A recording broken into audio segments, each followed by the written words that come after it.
পবিত্ৰ ভাদ মাহত ভকত বৈষ্ণৱক আদৰিবলৈ সাজু পূব যোৰহাটৰ মহিমামণ্ডিত মইনাপৰীয়া নামঘৰৰ পৰিচালনা সমিতি। ভক্তি, বিশ্বাস আৰু বৈষ্ণৱ সংস্কৃতিৰ আচল লৈ পুনৰ এবাৰ সমাগত হৈছে পবিত্ৰ ভাদ মাহ।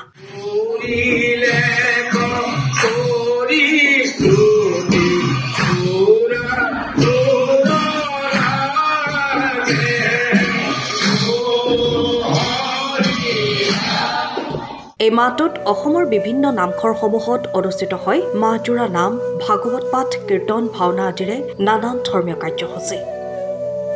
ঠিক তেনেদৰে যোৰহাট জিলাৰ লাদৈগড়ত অৱস্থিত মহিমামণ্ডিত নামঘৰ হিচাপে খ্যাত মইনাপৰীয়া নামঘৰ তথা প্ৰতি বছৰে নামঘৰত আয়োজন কৰা হয় মাহজোৰা নাম প্ৰসংগ।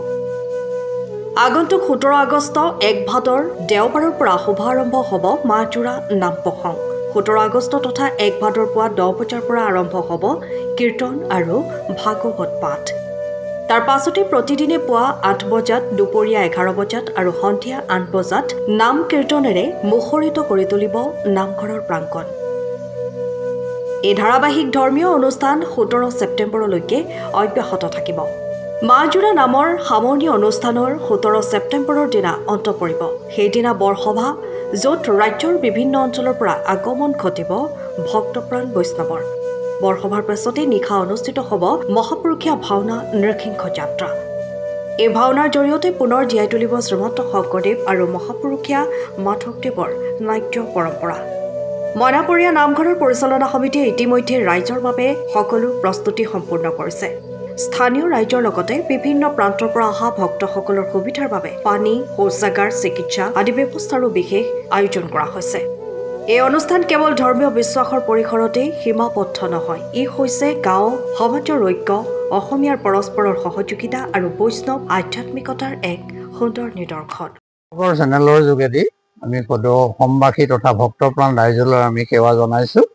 গত বছৰৰ দৰেই এই বছৰো আমি মইনাপৰীয়া নামঘৰত পুণ্য ভাদ মাহত বিভিন্ন প্ৰান্তৰ পৰা অহা ভক্তপ্ৰাণ ৰাইজক সেৱা কৰিবৰ বাবে আমি প্ৰস্তুত। নাম কীৰ্তন আৰু ভাগৱত পাঠৰ 17 আগষ্ট দেওবাৰ তাৰিখে আৰম্ভ হৈ 17 ছেপ্টেম্বৰত এই নামৰ অন্ত পৰিব।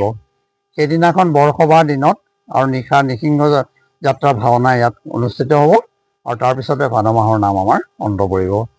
আৰু সংক্ৰান্তিৰ আগদিনাখন পুৱা 9 বজাৰ পৰা পালনাম আৰম্ভ হ'ব আৰু সেই পালনাম অহোৰাত্ৰি চলি থাকিব আৰু পুৱতি নিশা পালনামৰ অন্ত পৰাৰ পিছতে পাছদিনাখন বৰসভা হ'ব।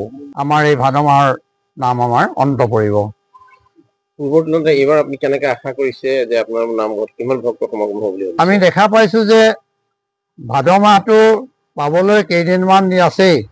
বৰ্তমানো প্ৰতিদিনাখনেই প্ৰায় এই নামঘৰত সেৱা কৰিবলৈ পুৱাৰ পৰা সন্ধ্যালৈকে সৈতে বা সন্ধ্যা কেতিয়াবা নিশা 9 বজা পৰ্যন্ত বিভিন্ন প্ৰান্তৰ ভক্তপ্ৰাণ ৰাইজ আহিয়ে থাকে ইয়ালৈ।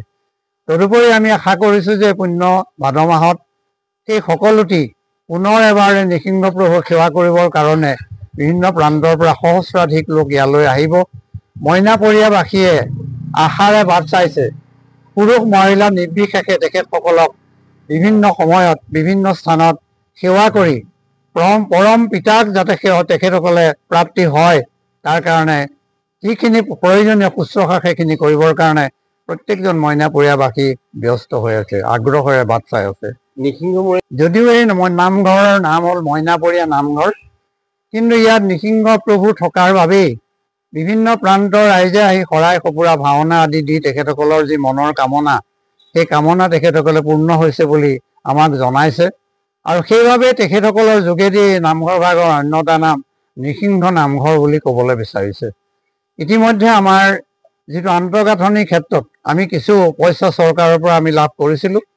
আমাৰ ইয়াৰ যিটো বিদ্যুতৰ কৰণ আছিলে বহু বছৰ পূৰ্বেই, সেইখিনি আমি সম্পূৰ্ণ আঁতৰাই ইয়াত নতুনকৈ আমি বিদ্যুৎকৰণ কৰিছোঁ আৰু স্থায়ীভাৱে আমি যি জেনেৰেটৰ তাক আমি বহাইছোঁ 3 ফেজৰ। এইখিনি ক্ষেত্ৰত আমি কৰিছোঁ যাতে কোনো দিনেই কোনো ভক্তই ইয়াৰ বঞ্চিত নহয়, যাতে সেৱাৰ পৰা বঞ্চিত নহয়, পোহৰৰ পৰা বঞ্চিত নহয়, তাৰ বাবে আমি ব্যৱস্থা কৰিছোঁ।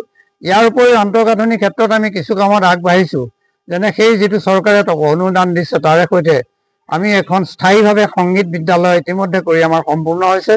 আৰু ইয়াত আমাৰ স্থায়ী পুথিভঁৰাল নাছিল, গতিকে সেই পুথিভঁৰাল এতিয়াও আমি স্থায়ীভাৱে ইতিমধ্যে নিৰ্মাণ কৰি আছোঁ। আৰু আমাৰ কিছু টকাৰে সৈতে আমাৰ যিকেইটা আমাৰ স্থায়ী হ'লেও নামঘৰৰ কাষতে প্ৰস্ৰাৱগাৰ আছিল সেইকেইটা উঠাবৰ কাৰণে আমি ব্যৱস্থা কৰিছোঁ। সেইকেইটাৰ কামো ইতিমধ্যে চলি আছে। টিয়কৰ পৰা বিৰাজ বৰা ৰিপৰ্ট, টাইম অৱস্থা।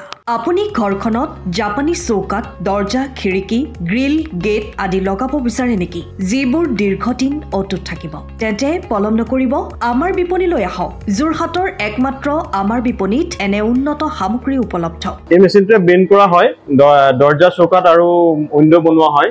বাকী আমাৰ গেলভেনাইজড হয় এইবিলাক। আমাৰ ঠিকনা শ্ৰীৰাম এলুমিনিয়াম চেণ্টাৰ, DCB তিনিআলি, তৰাজান, যোৰহাট 785006। যোগাযোগৰ নম্বৰ 8638967754 অথবা 9401552548। পাল্লা বনোৱা আছে, গেলভেনাইজৰ হয়।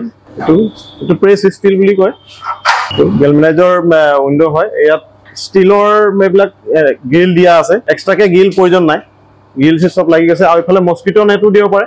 এইটো মস্কিটো নেট, এইফালে বেক চাইডে মস্কিটো নেটৰ পাল্লা আছে। পকাত নি পিনে ঘৰটো আৰম্ভ কৰোঁতে লৈ যাবলগীয়া হয়। তেতিয়া পকাত দি দিলে মানে ইয়াত ঢেলাই সোমাই যাব, মছলা সোমাই যাব। বালি মছলাটো ভৰাই দিলে মানে মজবুত হৈ যাব ইয়াৰ। সময়ৰ খবৰ সময়ত পাবলৈ ফ'ল' কৰক টাইম অৱ আছাম।